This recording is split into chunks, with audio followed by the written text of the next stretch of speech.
gestión subnacional. Es un programa que tiene una larga historia en Uruguay.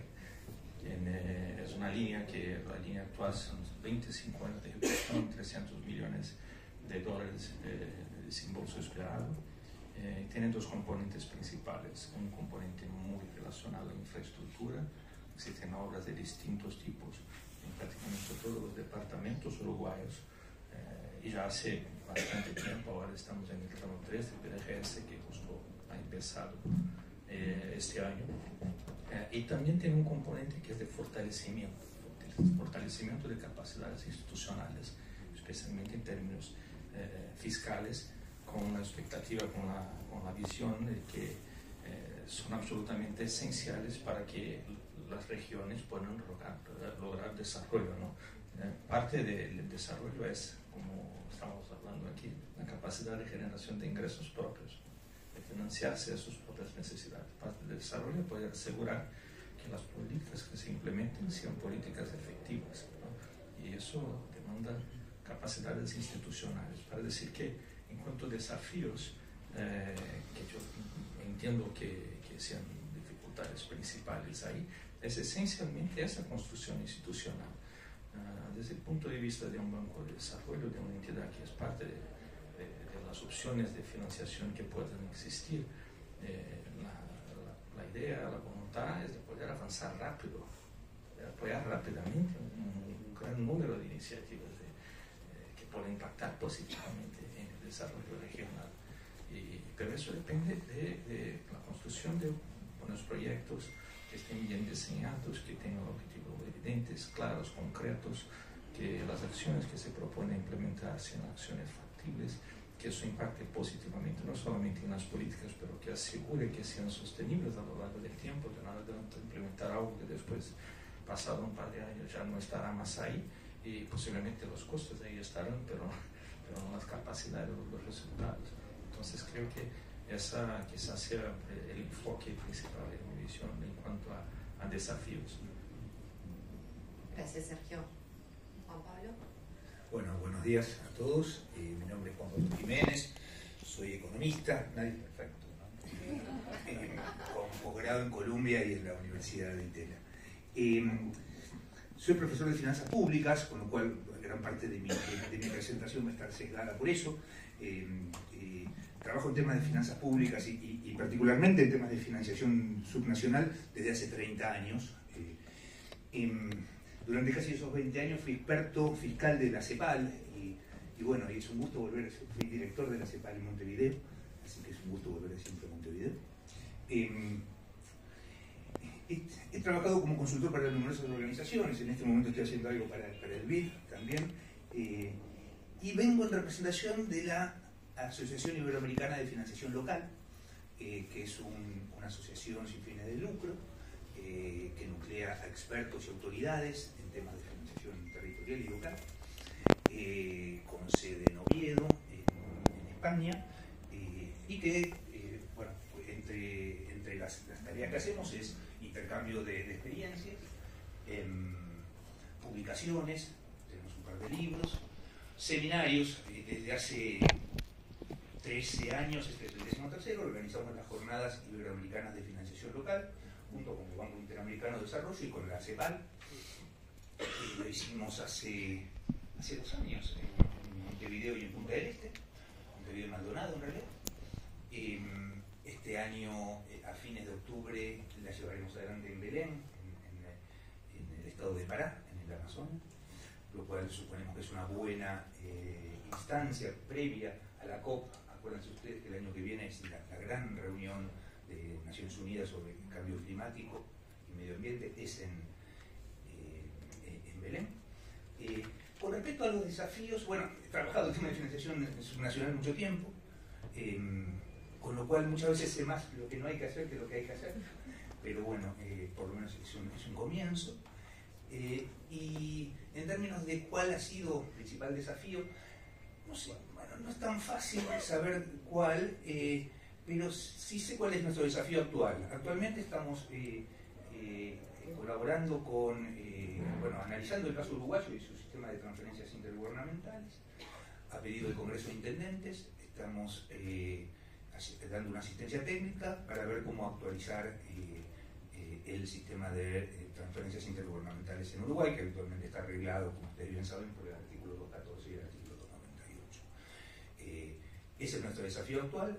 La idea es tener una hoja de ruta para, bueno, si las autoridades se ponen de acuerdo, poder hacer una actualización del sistema actual de transferencias.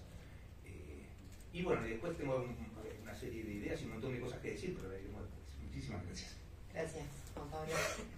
Ya que comentaste lo de Belén, voy a aprovechar a hacer un paréntesis, que está la asesoría económica financiera de la Intendencia acá presente y que van a recibir un premio en Belén porque una de las propuestas presentadas fue,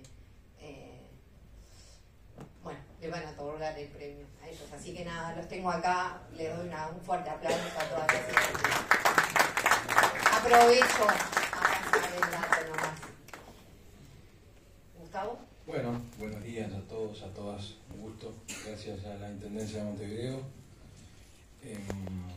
A ver, yo voy a hablar poco de mí, siempre digo, no me importa que yo tenga para decir. Bueno, pero en fin, yo soy investigador, estoy en CIMBE. CIMBE es un centro de investigaciones económicas en Uruguay, un centro privado, sin fin de lucro, pero de los más viejos que sobreviven de la época donde la academia se tuvo que refugiar fuera de los ámbitos públicos. CIMBE va a cumplir 50 años el año que viene y por CIMBE han pasado muchos de los principales economistas destacados en nuestro país.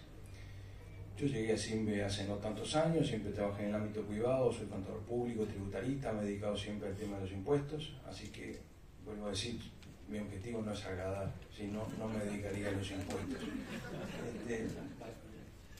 Lo he asumido con total naturalidad. Desde ese lugar en CIMBE estoy coordinando lo que llamamos el Laboratorio Fiscal y Tributario y hace algunos años hemos puesto foco, por suerte, yo creo que es un tema relevante, pero porque estoy en el tupper, no porque crea que es para el resto, al tema de las finanzas subnacionales, además de los tributos nacionales, las finanzas subnacionales. En Uruguay, como buen país unitario, no hay grandes disputas, pero cuando uno empieza a afinar un poquito, vemos que la Constitución efectivamente tiene, nuestra Constitución de la República, tiene normas específicas que apuntan a la descentralización, se habla específicamente de la descentralización, y no hay descentralización sin descentralización de recursos. Y cuando hablo de descentralización, lo digo públicamente, no necesariamente es, y esto se lo digo a los uruguayos que están acá, Montevideo versus interior, sino que es gobierno nacional versus gobiernos subnacionales. Esa es la madre de la descentralización. Desde ese lugar hemos trabajado en temas de transferencias intergubernamentales. Ahora estoy participando del proyecto de AIFIL con el Congreso de Intendentes. Desde CIMBE hemos trabajado con el Congreso de Intendentes, hemos trabajado con la Intendencia de Montevideo, con la Intendencia de Maldonado, con la Intendencia de Canelones, y espero podamos seguir haciéndolo con otras intendencias del país. ¿Cuáles son los grandes desafíos, ya no de CIMBE, sino de este tema? Es entender, primero, que las transferencias están definidas por Constitución de la República. Es decir, no son una transferencia voluntaria que hace el gobierno nacional a los gobiernos subnacionales. Es una transferencia normada por Constitución y por ley. Es decir, son derechos de los ciudadanos en el territorio a obtener los recursos del gobierno nacional. En nuestro país, yo creo que en alguna medida sanamente, nunca ha sido un lugar de grandes disputas. Acá tenemos un representante de Cataluña que está en el extremo opuesto, es decir, a un nivel de descentralización que nosotros nunca vamos ni siquiera a imaginar. Ellos han llegado a un nivel de disputa política que tampoco espero que nosotros imaginemos. Quiero decir, no necesariamente a veces logrando la descentralización llegamos a los acuerdos políticos para evitar los conflictos. Hay que buscar los equilibrios. No estoy diciendo que una cosa esté bien ni mal. Quiero decir, no necesariamente en la descentralización logramos los equilibrios políticos. Hay que buscar efectivamente equilibrios políticos y económicos.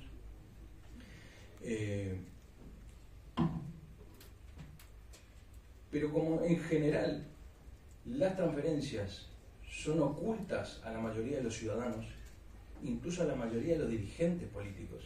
No sabemos ni cuántas son, ni de dónde salen. En Uruguay no hay sistema de coparticipación tributaria, es decir, ni siquiera lo visualizamos en los impuestos. Entonces muchas veces en los debates políticos no hay oposición de intereses, es decir, yo puedo reclamar menos impuestos, pero además reclamar más transferencias desde el interior, supongamos, ¿no? O sea, que reciben desde el interior de los gobiernos subnacionales. Puedo reclamarle al gobierno nacional que baje los impuestos, pero que me suba las transferencias. ¿Por qué? Porque no pago los costos políticos. ¿Sí? En el Uruguay básicamente tenemos un sistema de ingresos de los gobiernos subnacionales donde en promedio las transferencias representan en el entorno de un punto del PIB y un 30% de los ingresos totales de los gobiernos subnacionales. Es decir, los gobiernos subnacionales, sus ingresos totales rondan, no los llegan, estamos un poco lejos, pero rondan el 3% del PIB, ¿sí? 2,7, 2,8, depende de los años. El 30% de esos son transferencias. ¿Sí? Ahora tenemos gobiernos subnacionales que las transferencias les representan el 60% y tenemos que, o sea que si no tuviera transferencias no pagan ni los sueldos, que lo entiendan, y tenemos gobiernos subnacionales que las transferencias representan apenas el 10%, con lo cual tienen menos incentivo a la disputa por este tema. Pero además tenemos, y corto con esto, otro problema no menor, es que los sistemas de financiación de endeudamiento que hacen a la financiación, porque en la financiación vamos a tener ingresos propios, que son los impuestos propios de los gobiernos subnacionales, transferencias que reciben del gobierno central y endeudamiento. Entonces tenemos una disputa con el gobierno nacional por las transferencias. Tenemos algún nivel de disputa por los impuestos, porque son impuestos, entre otras cosas, que están definidos en la Constitución de la República, es decir, que hay muy baja autonomía, pero de alguna manera el tiempo ha ido superando esas bases imponibles, porque, por ejemplo, hoy no está en consideración los impuestos ambientales, es decir, no está previsto. Y claramente los impuestos ambientales son y serán para los gobiernos subnacionales cada vez más relevantes en términos de su preocupación diaria, ¿sí? Y para las personas, cuando hablo de los del territorio, naturalmente estoy hablando de nosotros. Pero después decía bien el tema de endeudamiento, donde en Uruguay los gobiernos subnacionales también tenemos algunas dificultades para que accedan a niveles de endeudamiento en condiciones similares a lo que lo hace el gobierno nacional. Y eso no ocurre. Tenemos un problema institucional a resolver y tenemos herramientas que debemos transitar para que logren, y cuando hablo en las mismas condiciones de riesgo y de tasas. O sea, un gobierno subnacional muchas veces termina pagando tasas de interés más altas que el gobierno nacional, cuando en el fondo en Uruguay, un país unitario, ¿sí? Si bien el gobierno nacional termina siendo responsable, por eso mismo debería poder lograr que accedan los gobiernos subnacionales en mismas condiciones y beneficios. ¿Sí? Bueno, esos son los desafíos, en eso estamos trabajando desde CIMBE, a veces para instituciones públicas nacionales, a veces para algunas instituciones del exterior, pero yo creo que por ahí hay mucho para hacer, porque Uruguay tiene un desarrollo relativamente reciente en estos temas, por lo cual la necesidad de mejor información y mejor investigación para las políticas públicas es de absoluta prioridad. Gracias. Gracias, Gustavo. Ya me estabas casi contestando la pregunta final, que era sistema de transferencia, ya dije, lo voy a cortar. Juan Pablo, voy a arrancar contigo. ¿Te parece?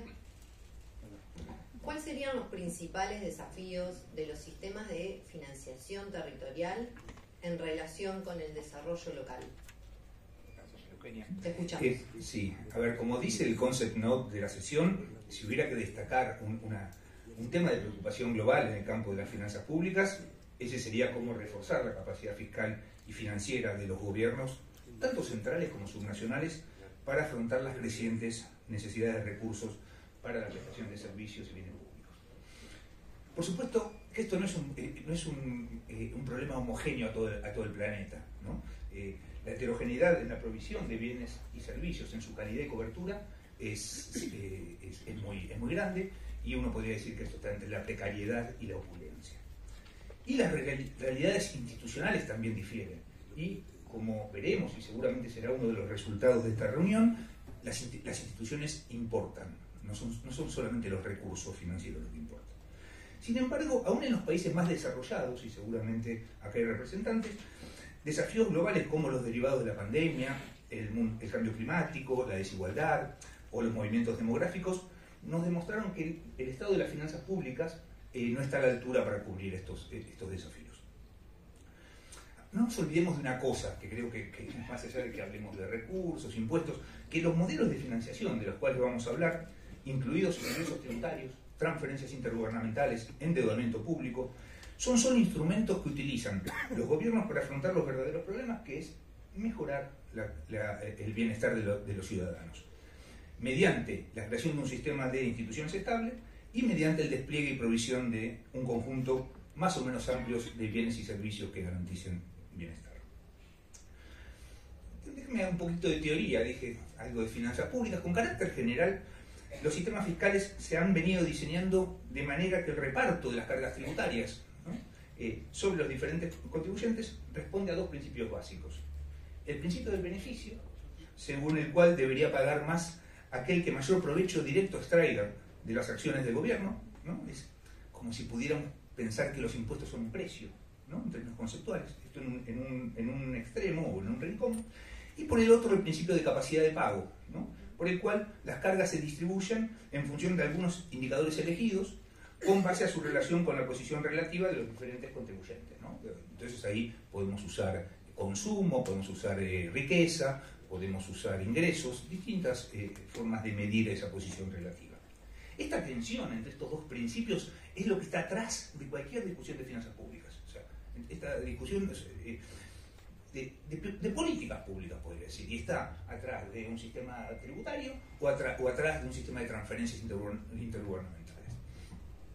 Sin embargo, como ustedes bien saben, yo sé que la mayoría viene de la gestión, pasar de las musas al teatro, como diría un amigo español, ¿no?, supone adoptar un montón de decisiones que tienen como último objetivo, además del obvio de recaudar fondos para las administraciones, conformar un sistema de reparto equilibrado en las cargas públicas en términos distributivos, o sea, fines de equidad, sin dañar o dañando lo menos posible los incentivos al desarrollo económico de los países, criterios de eficiencia.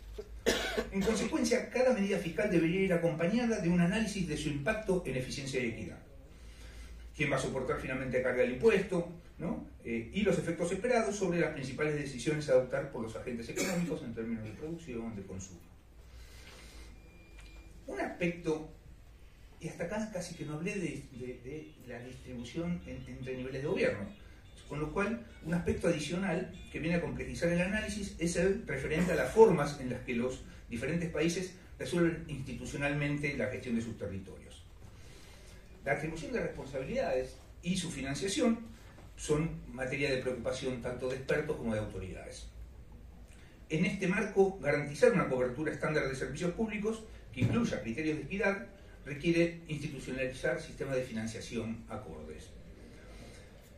Esto es lo que nos dice la teoría. Entrando en el mundo real, lo primero a resaltar es que si bien América Latina es una región muy diversa, se dan sin embargo, en términos intergubernamentales, algunas características coincidentes, entre las que se destacan una fuerte asimetría vertical y horizontal en términos de cómo se distribuyen los gastos y los ingresos entre los diferentes niveles de gobierno, gran dependencia de las transferencias intergubernamentales, o sea, fundamentalmente los gobiernos nacionales dependen de transferencias intergubernamentales, eso se ve también en esta asimetría vertical, prácticamente inexistencia de las transferencias de igualación, transferencias que de alguna manera compensan las distintas capacidades o necesidades entre niveles de gobierno, importancia de la explotación de recursos naturales no renovables en las finanzas subnacionales, esto no pasa en Uruguay, pero pasa sí en muchos países federales y unitarios de la región, y un bajo acceso al endeudamiento público a nivel subnacional, lo cual es un límite a imaginar algunas soluciones. Estas características estructurales de la región se sumaron en los últimos años con el fin del ciclo largo de bonanza de los recursos naturales, la ampliación de la agenda de derechos, la irrupción en el debate público de los temas de desigualdad, la revolución digital y la irrupción de los problemas ambientales. Estos nuevos factores tienen un impacto en diferentes dimensiones de la política fiscal que abarcan tanto temas de aspectos fiscales y financieros como de reformulación de la institucionalidad fiscal entre niveles de gobierno. Cuando hablamos de estructura de financiamiento, podríamos decir que una característica básica de la región es que la centralización de impuestos a nivel de gobierno central. Argentina y Brasil en este caso son excepciones. La generalidad es que los gobiernos centrales son los grandes recaudadores de impuestos. Si nos miráramos en el espejo de los países desarrollados, que quizás no sea la mejor manera de analizar nuestras políticas, pero es muchas veces una de las que nosotros usamos, observaríamos que los pilares de la fiscalidad subnacional son básicamente el impuesto a la propiedad inmueble y los recargos sobre el impuesto a la renta o el impuesto a las ganancias, como se llama en algunos países. Sin embargo, cuando vemos la región, el impuesto a la propiedad inmueble permanece en niveles anormalmente bajos en relación con nuestro desarrollo relativo. América Latina recauda en promedio entre 0,3 y 0,5% del PIB en propiedad inmueble. Y las sobretasas al impuesto a la renta personal son inexistentes. Hay algo parecido en México, un impuesto a la nómina, pero no hay en la región sobretasas a nivel subnacional. Muy probablemente justificado por el subdesarrollo del impuesto a la renta en la región. Si hay algo que debiéramos fortalecer, y acá hay tributaristas de fuste que no me contradecerían, es la debilidad del impuesto a la renta personal en América Latina. Otra peculiar base imponible es los ingresos sobre la explotación de recursos naturales no renovables, que en los países andinos y en otros países especializados en recursos naturales es una gran base en la recaudación subnacional. En todo caso, déjenme decirlo así, voy a terminar un poco planteando los nuevos retos a los cuales hasta ahora lo que les conté casi es la historia de la región, pero déjenme por ahí dejar planteados los nuevos retos que debe enfrentar. En la actualidad, y algo dije antes, los principales retos de las políticas públicas son los principales retos de la humanidad, que es cómo enfrentar los males públicos globales. Males públicos globales que son cambio climático, pandemias, desigualdad, cambios demográficos, ¿no? Migraciones, no son problemas menores, ya que está en juego la supervivencia del planeta. Y estos males o bienes públicos globales tienen claramente un impacto local, tienen claramente si bien deben pensarse a nivel global, las respuestas deben pensarse también en términos regionales y globales porque tienen un impacto local muy, muy alto. Voy a agrupar estos desafíos en tres grupos. En primer lugar, el reto medioambiental. Como venimos trabajando desde AIFIL y desde distintos lados, la lucha contra el cambio climático va a obligar necesariamente a utilizar con más intensidad criterios ambientales en el diseño de los impuestos y en particular de los impuestos subnacionales o locales. Así, por ejemplo, el imprescindible cumplimiento de objetivos de descarbonización va a significar que adaptemos la tributación a vehículos automotor, que en la mayoría de los países de la región es subnacional. También debiera considerarse el establecimiento de incentivos o beneficios fiscales en relación con el apoyo a la eficiencia energética en la construcción de inmuebles residenciales, que también eso tiene impacto en el impuesto predial. Todo esto por el lado de los ingresos. También es necesario financiar las crecientes obras de adaptación a nivel local y regional. Seguramente acá vamos a tener que hablar sobre endeudamiento público. Déjenme pasar al segundo reto, el reto metropolitano. Quizás entre las grandes transformaciones acaecidas en América Latina se destaca especialmente la consolidación de la urbanización y consecuentemente una gran complejización y diversificación de la red urbana. Las ciudades de América Latina albergan niveles muy altos de densidad poblacional y eso significa que concentran muchos de los principales problemas y retos de la región en términos sociales, económicos y demográficos. O sea, problemas como el transporte, la polución ambiental, la congestión de tráfico, el excesivo consumo en tiempos de desplazamiento conspiran contra el desarrollo económico sostenible. Afrontar toda esta suma de desafíos va a requerir sin duda robustecer la finanza de los gobiernos locales. Para ello, además de los instrumentos fiscales que ya les señalé, quizás habría que pensar en un mayor desarrollo de instrumentos como captura de plusvalías, una ágil gestión de activos y una decidida política de recuperación de costes de los servicios mediante carga de los usuarios. Por último, el reto digital. La economía digital coloniza casi sin excepción todos los sectores productivos y los modos de consumo de las personas. Esto plantea innumerables desafíos organizativos y regulatorios, entre los que los asuntos fiscales aparecen como especialmente relevantes. A fin de emparejar la cancha, un problema que tenemos con la economía digital es que marca diferencias entre lo que es un Uber y un taxi, por ejemplo, ¿no? Entonces, emparejar las canchas es una tarea y la otra, diseño de tributos que permitan expandir las recaudaciones tan necesarias para poder financiar gran parte de estos problemas. Esto, desde el punto fiscal, significa nuevos e interesantes retos en la medida en que tanto los sistemas tributarios como la asignación entre niveles de gobierno de esa tributación tiene que ser atendida. Cuando uno mira la literatura y mira lo que ha hecho la OECD, que ha sido la que más trabajó temas tributarios, lo que llama la atención es la muy escasa literatura relacionada con cómo debe asignarse esas nuevas bases tributarias entre niveles de gobierno. El problema no es... En breve te voy a estar cortando. Sí, ya me contás, ya termino. Gracias. El problema no es trivial, ya que denominamos sector digital a cosas muy heterogéneas, ¿no? Por ello que el debate antes planteado es tan necesario de manera de echar luz sobre estos conflictos. Acuérdense que hay países de la región que ya han puesto impuestos indirectos a los servicios digitales, ICMS en Brasil, ingresos brutos en Argentina, ICA en Colombia, y no con poco conflicto, en algunos casos con conflictos constitucionales de cómo debiera hacerse. A modo de conclusión, antes de que me eche María Eugenia, yo comenzaba mi presentación describiendo cómo, pese a la heterogeneidad que muestra la región, en el ámbito de las relaciones intergubernamentales hay una serie de problemas comunes. En mi presentación he enfatizado los asuntos de financiamiento y tributarios, pero eso no significa obviar que hay otros muchos desafíos, tanto en materia de gestión de gasto público, expansión de la cobertura de servicios, como con respecto a su financiación. De la respuesta que le demos en los próximos años a estos problemas va a depender en gran parte de los beneficios o no de la ciudadanía en América Latina. Muchas gracias. Gracias, Juan Pablo. Bueno, Joseph, voy contigo. ¿Te pasan ahí? Bien.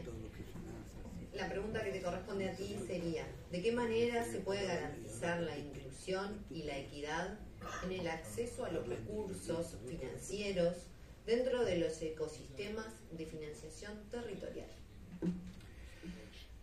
Bueno, de hecho ya se ha hablado antes de equidad. La palabra equidad e inclusión son dos palabras muy en boga. La cuestión no es que, como la palabra valores, las estemos, digamos, que pronunciando constantemente, sino que al final las implementemos de una manera material a la hora de hacer política y sobre todo en la repercusión que debe tener para los ciudadanos. Me gustaría hacer una pequeña introducción. Yo creo que cualquier acción de la administración pública a la hora de invertir un peso o un euro, antes que nada, tiene que pensar en el impacto que eso va a tener. Y se tiene que poder medir. Muchas veces estamos acostumbrados, creo en general, a hacer políticas, que son políticas que suenan muy bien, que detrás de un atril convocan a mucha gente, que se aplauden a rabiar, y luego, a la hora de materializarlas, alguien dice, bueno, ¿y eso qué impacto ha tenido? ¿Ha sido eficiente? ¿La gente está mejor? ¿La calidad de vida de la gente ha subido? Y ahí se hace un silencio elegante. Bueno, pues eso es lo que no puede ocurrir. Por cada peso, por cada euro que invirtamos, tiene que tener un impacto. No estoy tratando de decir que la administración pública tenga que tener un pensamiento economicista. Perdónenme la expresión, quizá no es correcta y me van a rectificar mis ilustres compañeros. Pero tiene que tener sí que una visión muy clara de que aquello tiene que tener ese impacto en la vida de la gente. Porque solo así la gente entiende luego que todos esos impuestos que tenemos que reformar o no en el presente, en el futuro, tiene todo el sentido del mundo que lo paguen y que los paguen, y que eso solo es el principio de su corresponsabilidad como ciudadanos en un Estado democrático. Ayer lo comentábamos aquí, no se trata solo de pagar impuestos. Pagar impuestos es la obligación de la gente. Sé, Gustavo, que es algo que no le gusta a la gente, pero es así. Tenemos que pagar impuestos, porque si no, esto no funciona. ¿No? Vamos a prender la luz, no habrá luz, trataremos de abrir el grifo, no saldrá agua. Esto funciona así, pero eso solo es el principio. Comentaba ayer que había un profesor en Harvard, Robert Putnam, que escribió un libro hace años que hablaba de la importancia del capital social. La revolución del capital social consiste en que si tenemos sociedades musculadas, en que la gente se siente corresponsabilizada en la red pública y por lo tanto hace política cada día cuando se levanta por la mañana y se va a trabajar, porque esto es hacer política, si hace eso, luego nos musculamos todos y todo tiene sentido. Y cuando alguien plantea una reforma fiscal, aunque a veces sea, digamos, pagando algo más, y tensionando algo más las finanzas domésticas, la gente le encuentra sentido porque al final ve que tiene un impacto. Porque sale a la calle y las calles están limpias, porque los jardines están arreglados, porque el transporte público funciona, porque el aire es más limpio. Entonces, eso es lo que tiene sentido. Y creo que esa es la reflexión, no la reflexión, sino la acción. Yo a veces estoy un poco harto de reflexionar, de verdad, ¿no? Me gustaría que actuáramos un poco más, que fuésemos más eficientes. Les hablaré rápidamente de dos ejemplos muy concretos. Para hablar de equidad, de inclusión, de debate que tuvimos, yo fui durante 9 años concejal de mi ayuntamiento y fui también presidente ejecutivo durante 13 años de un club de élite de baloncesto. Ya ven ustedes, ¿no? Hombre de muchos oficios, no sé absolutamente nada, nunca de nada, ¿no?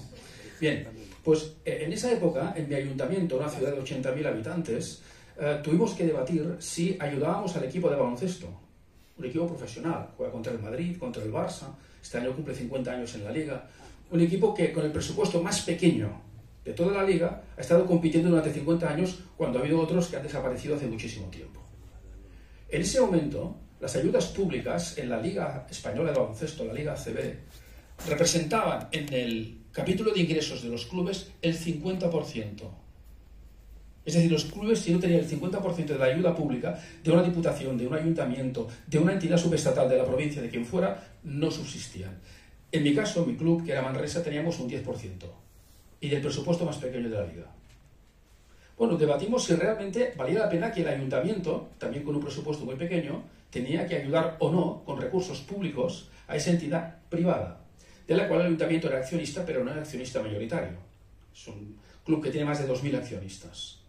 Y la respuesta fue sí. El debate era importante porque si dábamos dinero al club de baloncesto, no lo dábamos, por ejemplo, ¿para qué? Pues para construir un jardín de infantes.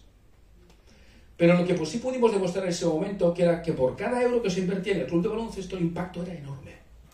No solo en la imagen de la ciudad, que si no sería una ciudad anónima, seguramente, en el conjunto ya no de España, sino de Europa, sino que además lo que hacía era que había mucha gente que se apuntaba al deporte, niños que empezaban a hacer deporte, eso hacía también que el propio club se viera obligado a llevar a cabo una función social, por ejemplo, entre colectivos de niños inmigrantes que llegaban y no tenían dónde jugar ni dónde practicar deporte. Y todo eso al final lo pudimos medir, lo medimos. Y como lo medimos y el resultado fue bueno, se aprobó. Estoy hablando de hace prácticamente 12 años. Bueno, pues aquí estamos, ¿no? Ahora la aportación pública es de un 15%, no ha subido mucho, pero está bien. Y siempre, y ahí está un poco lo de la equidad, lo del equilibrio, el pensar, bueno, aquí esto tiene que tener un límite y tiene que estar en un contexto determinado pensando también en un objetivo político, porque al final hacemos política con dinero. Sin dinero no hacemos política. Haremos filosofía política. Pero política no haremos sin dinero. Lo digo porque si hay alguien que pretende hacer política sin dinero, por favor, vaya retirándose. Esto no funciona así, ¿no? Y os pondré otro ejemplo. En mi ciudad también, muy pequeño. Hace muchos años un grupo de médicos que tenían niños y niñas que en ese momento se llamaban discapacitados psíquicos, crearon una entidad privada para poder educar, mantener, recuperar, trabajar con esos niños y niñas. No había ninguna ayuda pública, ninguna. Estoy hablando de los años 60 del siglo pasado. Durante mucho tiempo lo mantuvieron ellos con sus recursos. A pesar de que pidieron y que trataron de tener subvenciones y ayudas, no había sensibilidad en los gobiernos en ese momento para ese tipo de colectivos ni para ese tipo de organizaciones. Pero llegó un momento que hubo gente que pensó que sí, cambió la mirada y pensó en eso de la inclusión. Porque ¿cómo incluíamos a esos colectivos? ¿Cómo ayudábamos a esas familias? ¿Cómo ayudábamos a esas personas afectadas? Cuando hubo una política pública en ese sentido, alguien al principio pensó que eso no tendría ningún impacto. Pues bien, hoy esa empresa, porque es una empresa, esa organización, que estuvo a punto de desaparecer hace no tanto, tiene más de 1.000 trabajadores. Tiene 1.000 trabajadores, de los cuales un 40% son personas con otras capacidades, que no se dedican solo a educar, a mejorar la vida de esas personas, sino que además resulta que producen bienes y servicios. Hacen mantenimiento de jardinería pública, hacen mantenimiento de la vía pública, trabajan como también proveedores de algunas entidades que se dedican a la fabricación de cajas de cartón, etc. Tienen una bodega y hacen vino, tienen una quesería y fabrican queso. Y han conseguido algo maravilloso, que es que muchas familias que tienen hijos e hijas que resulta que tienen una capacidad que no les va a permitir en su vida ser independientes, al final lo que hacen es donar sus bienes a esa entidad, y esa entidad lo que hace es sacar partido de esos bienes para seguir manteniendo a mucha otra gente que de otra manera no podría seguir viviendo con una calidad de vida aceptable. Eso yo lo llamo colaboración público-privada. ¿Por qué ha podido hacer eso esa colectividad? Porque hubo en ese momento una política, no solo de una entidad subestatal, porque, abro paréntesis, las entidades subestatales tenemos muy poco margen de decisión. El imperativo legal hace que muchas veces el margen sea muy reducido. Un ayuntamiento, incluso la Generalitat de Cataluña, sí que hace política, pero la Generalitat puede hacer más política que un ayuntamiento, pero un ayuntamiento tiene poco margen, muchas veces. Pero sí que esta colaboración público-privada ha permitido hacer eso. Es decir, en el momento en que alguien pensó que valía la pena implementar políticas para, por ejemplo, que esas personas tuvieran subvención, que esas organizaciones tuvieran un tratamiento fiscal distinto, ¿no? Que esas empresas, si tenían la capacidad de poder dar empleo a personas que tenían otras capacidades, también se las trataba fiscalmente de una manera distinta. Bueno, pues todo eso ha tenido repercusión, pero se ha medido, ha habido impacto. Hay 1000 personas que están trabajando, y de ellas más de 400 son personas que de otra manera nunca habrían obtenido trabajo. Se las ha capacitado, se las cuida, ¿no? Se las quiere, se sienten útiles y crecen y se integran en la sociedad. Bueno, yo creo que este es un ejemplo de cómo pueden funcionar las cosas. Voy a acabar. Me gustaría que tuviésemos claro, o al menos yo lo he tenido claro desde hace mucho tiempo, que el sector público no se sitúa enfrente del sector privado, sino al lado del sector privado. Y en las dos direcciones. Nosotros estamos convencidos que la colaboración público-privada hoy es imprescindible. Imprescindible para generar empatías, pero imprescindible para construir proyectos. No se trata de que la administración pública solo acompañe aquellos proyectos que tienen vigor y que tienen fuerza desde la instancia privada, no. Porque evidentemente la administración pública, y por eso estamos en estados democráticos y votamos a nuestros representantes para que implementen políticas, tienen que tomar decisiones y tienen que marcar caminos. Pero yo creo que es fundamental también ir de la mano.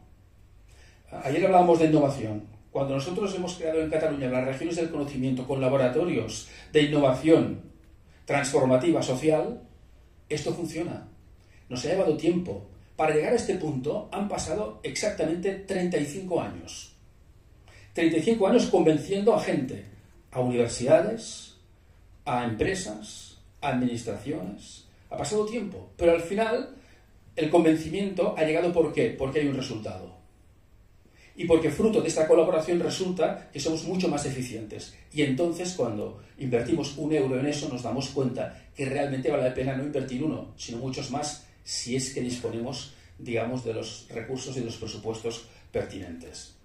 Me he alargado mucho en la exposición, pero he tratado un poco de concretarles algunas cosas, porque creo que a veces es importante también aterrizar, a veces al caso concreto, para ver exactamente cómo nos ha funcionado. Porque al final también estamos en el caso de prueba-error. Lo comentábamos con Sergio antes del panel, que muchas veces lo que nos ocurre también en el ámbito de los poderes públicos y de la política es que a veces nos da miedo decir, anunciamos una política fantástica, pero miren, vamos a cambiar de criterio porque no funciona. No pasa nada. No pasa nada, porque esto es prueba-error. Implementamos una política, a veces esa política no funciona, a veces pensamos que un beneficio determinado puede dar un resultado determinado y no lo da. No pasa nada. Porque lo que realmente también es importante es la transparencia. Que la gente pueda saber por qué pasan las cosas, por qué decidimos, explicarnos, compartirlo y discutirlo abiertamente en una sociedad madura y democrática. Gracias, Josep. Bueno,